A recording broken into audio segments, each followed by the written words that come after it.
The Nigeria's government has inaugurated the board of the Securities and Exchange Commission 4 years after it was dissolved. Kyari Bukar, the former chairman of the Nigerian Economic Summit Group, joins me to discuss this story. Thank you so much for your time on the show, Bukar.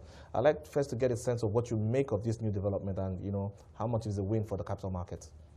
It certainly is something that is surely sorely missed and extremely needed, because when it comes to any regulatory agency, Nigerian government should actually pay particular attention, especially to regulators that regulate industries.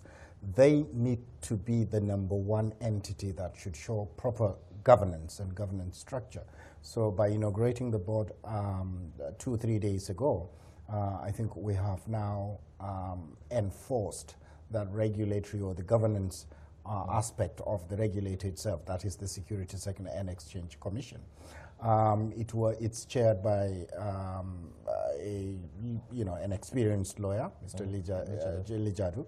I do not know all the members, the non-executive commissioners that have been appointed, but certainly the executive commissioners, all of them unfortunately are still in acting capacity, starting from the DG Mary Uduk and Isiaku Tilde, Reginald Karasua, and Henry Rowlands. They have all been quite experienced members of the executive management team of SEC, and I would expect that they should have also been given substantive positions. Yeah, but I would like to take a few steps back and look at the conditions that led to the dissolution of the previous board, and if those conditions still exist, and if this board coming in there, are they going to be free to act?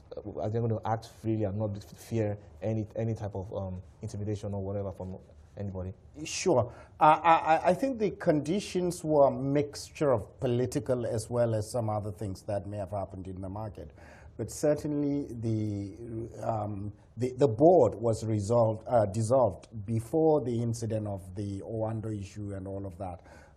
So certainly I would give the benefit of the doubt to the government as to whether the board's dissolution was proper or not. The president has the Minister of Finance and the the president have the prerogative of dissolving and creating new boards at any moment really. But the message sent at that time to the market was not clear. The issues regarding the former dissolution of the board, there were mixed messages. However, I think quick reappointment of the of the board should have actually happened immediately or immediately thereafter. Now, if there were, I don't believe there is any issues related to legal matters regarding the dissolution of the board itself. Okay. It may be some other things that might be side shows, if you would call it that. But going without a board for 4 years, what would you say was the loss to the capital markets? The loss to the capital market are the uncertainties. The uncertainties related to regulatory intervention where needed.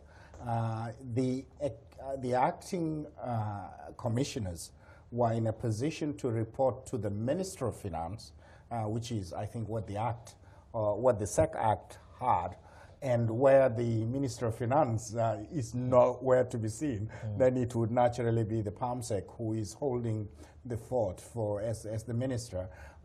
So in that regard, there is a direct line. Unfortunately, the direct line is to one person rather than to an entire board where things would be deliberated in the best interest of the market.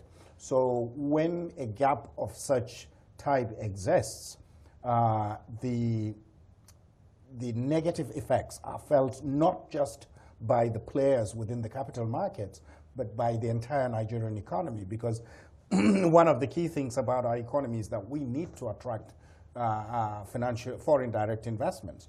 Some of those may come in as portfolio investments, and where there is uncertainty about the regulatory environment, there may be sidestepping by potential investors. So those were some of the effects of such a lack of decision on the part of the presidency. All right, then let's look back at, because this important regulator in the capital market has not been without some news. We saw the news about the reinstatement of the former Director General Muni Goazo, and then we saw some resistance coming from staff from the Securities and Exchange Commission. How well do you think he's coming back and working with this new board? How smooth do you think that's going to be going forward? Well, I may not be in a good position to comment on the court action. I mean, the court has reinstated him, and therefore how that is going to be handled by the presidency or the government is something that needs to wait and see. Had he actually remained on seat, by now he should have his term would have expired. But I think the order of the court should be respected, technically speaking, and how that is going to be resolved is left to be seen, really. All right, but looking at that regulator, very interesting because it has a lot to do with building public trust and public interest. There's a lot for investor confidence that needs to go in there. The transparency of how things are managed and handled going forward is also very important. And then corporate governance. We've seen lapses from companies in the time. I don't want to go into any of the companies, but we've seen all of that happen in this space. But as the public, as the investor community in the market, you know, what's that hope they can cling on to say, okay, you know what, we understand that this is going to be perfect, smooth going forward? This board needs to demonstrate to the market that they are a board that is here to enhance or actually renew that trust that has been eroded over the last 3 or 4 years. And the quick, how fast they take on issues that are that are festering in the market, because they need to demonstrate that independence, that sense of independence, and in so demonstrating, they would show that corporate governance matters. And if the regulator itself can actually intervene in corporate governance lapses of industries they regulate, they need to also look in the mirror and show that they have proper corporate governance in the way they adjudicate or they arbitrate. Yeah.